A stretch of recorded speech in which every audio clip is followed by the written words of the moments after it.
శ్రీమాత్రే నమః. ఈ రోజు లలితా సహస్రనామంలోని అమ్మవారి యొక్క 51వ నామంలో ఎపిసోడ్ 3 గురించి చెప్పుకుందాం. సర్వాభరణ భూషిత. ఈ నామంలో దాగిన ఇంకో గూఢార్థం ఏంటంటే వారణ. ఈ వారణ అనేది ఎక్కడుంది? సర్వాభరణ భూషితలో వారణ అనే నామాన్ని ఇక్కడ మనం ఎలా అర్థం చేసుకోవాలంటే, లలితా సహస్రనామంలోని కొన్ని నామాలు కొన్ని తాంత్రిక మంత్రశాస్త్ర వాక్యానాలుగా పదవిభాగం చేసి గూఢార్థాలను చెప్తారనమాట. సాధారణ నామార్థం చూస్తే సర్వ ఆభరణ భూషిత అంటే అన్ని ఆభరణాలు ధరించినది అని అర్థం వస్తుంది. ఇది వ్యాకరణ పరంగా మాత్రమే సరైన అర్థం అనమాట. కానీ కొన్ని రహస్య వాక్యానాలలో దీనిని ఇలా విభజిస్తారు. ఎలా అంటే సర్వాభ భరణ వారణ రణ భూషిత అని. ఇప్పుడు ఈరోజు ఈ వీడియోలో వారణ అనే పదంలో దాగిన గూఢార్థాలేంటో తెలుసుకుందాం. సాధారణంగా సంస్కృతంలో వారణ అంటే నియంత్రించడం అని, ఆపడం అని, నియమించడం అని అర్థం వస్తుంది. కానీ మంత్రశాస్త్రంలో దీనికి మరింత లోతైన అర్థం ఉందన్నమాట. ఏంటంటే అది శబ్దం పుట్టుకకు సంబంధించిన రహస్యం అనమాట.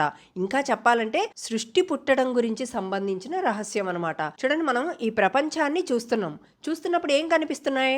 పర్వతాలు, నదులు, నక్షత్రాలు ఇలా కనిపిస్తున్నాయి. ఇంకా ఇందులో దేవతలు ఉన్నారు, జీవులు ఉన్నాయి. కానీ ఒక్కసారి ఆలోచించండి, ఈ సమస్తం పుట్టకముందు ఇక్కడ ఏముంది అంటే వేదాలు దీన్ని ఎలా చెప్తున్నాయంటే నరూపం ననామం నలోకం నకాలం అంటే ఏమీ లేదు అని అర్థం అనమాట. కానీ ఏమీ లేదు అని చెప్పడం కూడా పూర్తిగా సరైనది కాదనమాట. ఎందుకంటే అక్కడ పరమ చైతన్యం అనేది ఒకటి ఉంది.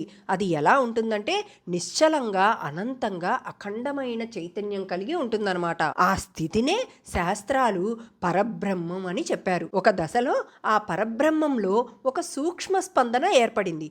దానినే ఇక్కడ సంకల్పం అని అంటారు. ఆ సంకల్పం ఎలా ఉంటుందంటే శబ్దంగా ఉండదు, మాటలా కూడా ఉండదు. అది ఇంకా వ్యక్తం కాని సంకల్పం అన్నమాట. అంటే ఉదాహరణకి సముద్రం నిశ్చలంగా ఉన్నప్పుడు అకస్మాత్తుగా ఒక అల పుట్టినట్లుగా ఆ అనంతమైన చైతన్యంలో ఒక చిన్న స్పందన ఉద్భవించింది అని అర్థం చేసుకోవాలి.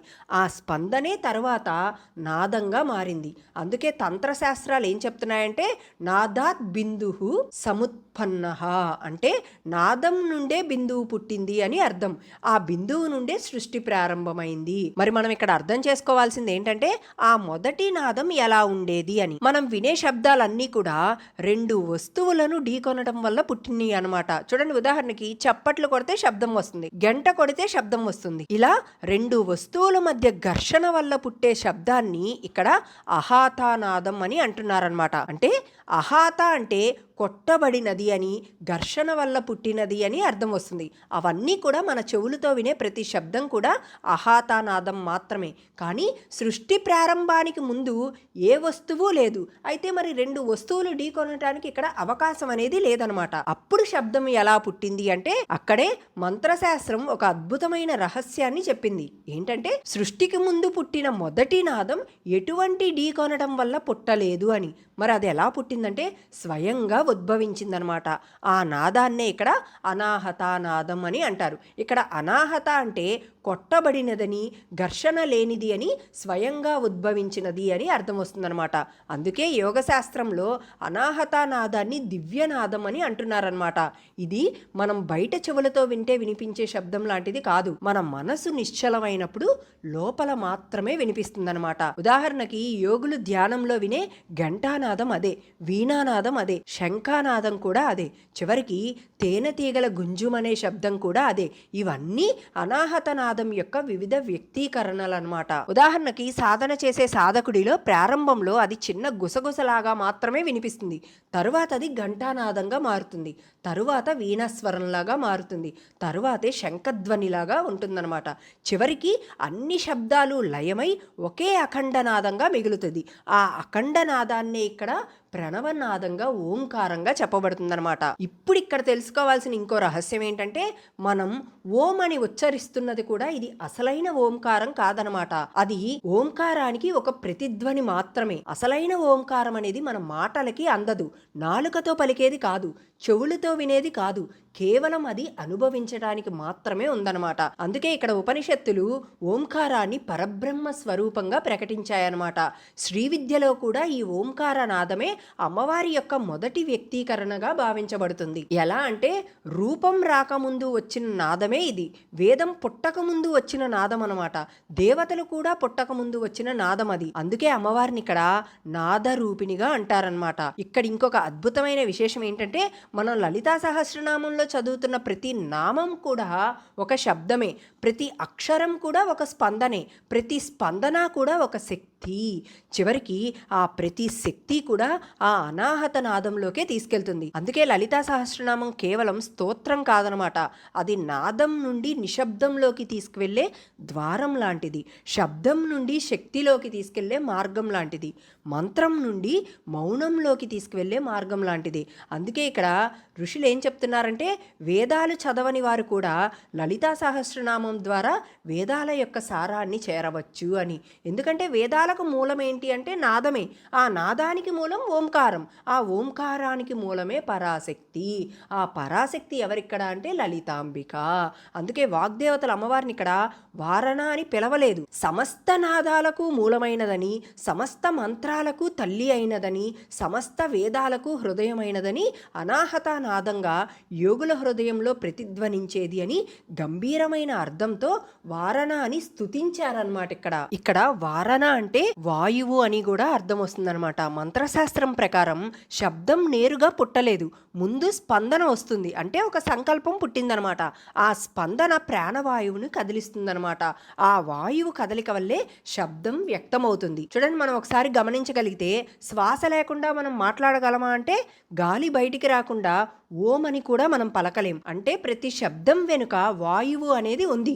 అందుకే వ్యాకరణ శాస్త్రం, మంత్రశాస్త్రం రెండూ కూడా ఏం చెప్తున్నాయంటే వాయువు లేకుండా వాక్కు లేదు, వాక్కు లేకుండా మంత్రం లేదు. కానీ ఇదంతా కూడా మనం మాట్లాడే శబ్దాల యొక్క స్థాయి మాత్రమే.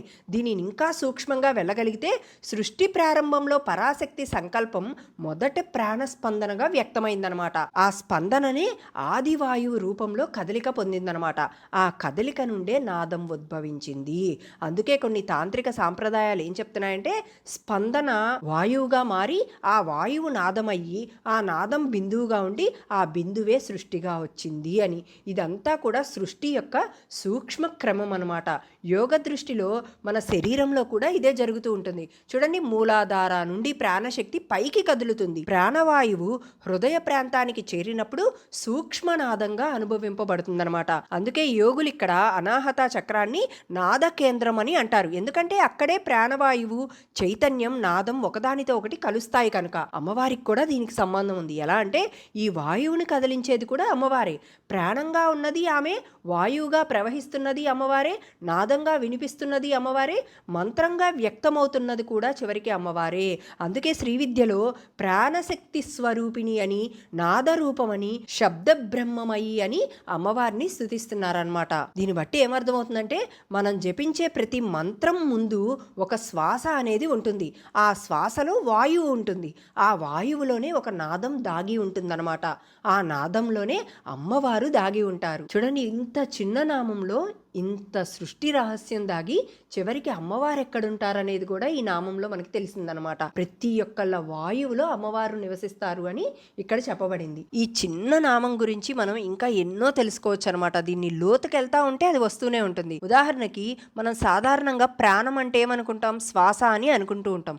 కానీ యోగశాస్త్రం ప్రకారం శ్వాస అనేది ప్రాణానికి ఒక బాహ్య సూచన మాత్రమేనమాట.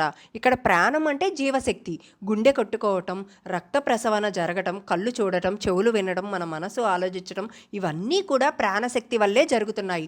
ఒక్క క్షణం ఆలోచించండి, మనం నిద్రపోయినప్పుడు గుండె ఎందుకు కొట్టుకుంటుంది?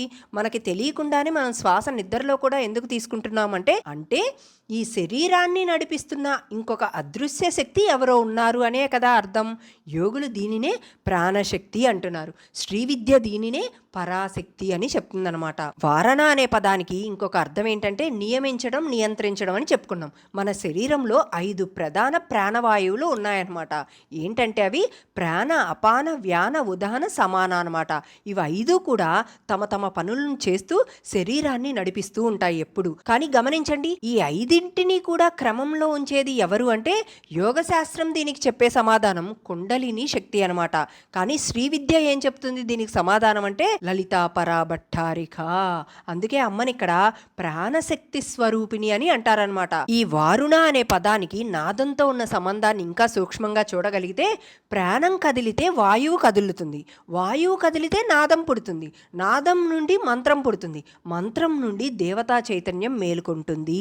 అందుకే ప్రాణం లేకుండా నాదం లేదు, నాదం లేకుండా మంత్రం లేదు, మంత్రం లేకుండా ఉపాసన కూడా లేదు. అందువల్ల ఈ వారణ అనే గూఢార్థాన్ని ప్రాణాన్ని క్రమబద్ధం చేసి వాయువుని నడిపించి నాదాన్ని వ్యక్తం చేసే పరాశక్తి అని కూడా మనం ఇక్కడ వివరించుకోవచ్చు అనమాట. చూడండి, మనం శ్వాస తీసుకుంటున్నాం కాబట్టి బ్రతుకుతున్నామని మనం అనుకుంటూ ఉంటాం. కానీ ఆ శ్వాస వెనుక ఉన్న ప్రాణశక్తి ఒక్క క్షణం ఉపసంహరించుకుంటే ఈ శరీరం కేవలం మట్టిగా మారిపోతుందన్నమాట. ఆ ప్రాణాన్ని నడిపించే మహాశక్తినే వారణ స్వరూపిణి అని ఇక్కడ అంటున్నారు. అది వారణ అనే నామంలో దాగిన గూఢార్థాలన్నమాట.